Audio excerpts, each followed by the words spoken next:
இவ்வளோ பெரிய யூனிவர்ஸில் ஒரு சின்ன பாட்டு தான் நம்ம சோலார் சிஸ்டம். அதில் நமக்கு தெரிஞ்ச வரைக்கும் பூமியில் மட்டும்தான் உயிர்னு ஒன்று இருக்குது. ஏன் இருக்குன்னெலாம் தெரியாது, ஆனால் உருவாயிடுச்சு. அப்படி உருவான உயிர்கள் ஒரு செல்லிருந்து படிப்படியாக பரிணாம வளர்ச்சி அடைஞ்சு மனுஷன் வரைக்கும் வந்திருக்கு.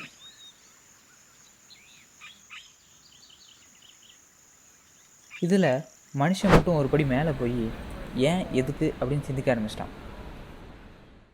அப்படி சிந்திக்க ஆரம்பித்த மனுஷங்க கண்டுபிடிச்ச சயின்ஸு தான் நம்ம இப்போ பார்க்க போகிறோம்.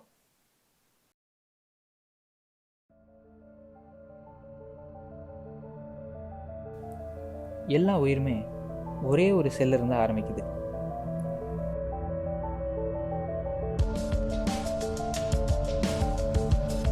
அப்படி ஒரு செல்ல இருந்து ஒரு முழு உயிரினமாக மாறுது.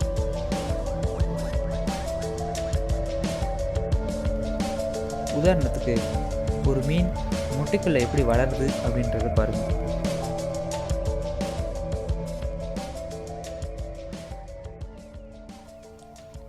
ஆனால் இதுக்கு யார் இப்படி தான் வளரணும்னு சொல்கிறது?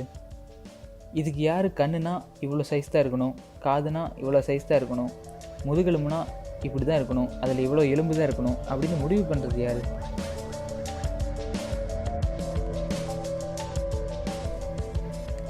இது மாதிரி இயற்கையோட அற்புதங்களையும் அதுக்கு பின்னாடி இருக்க அறிவியலையும் தான் நம்ம பார்க்க போகிறோம்.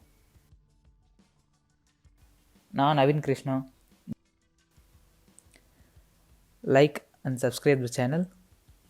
நெக்ஸ்ட் வீடியோவில் சந்திக்கிறேன்.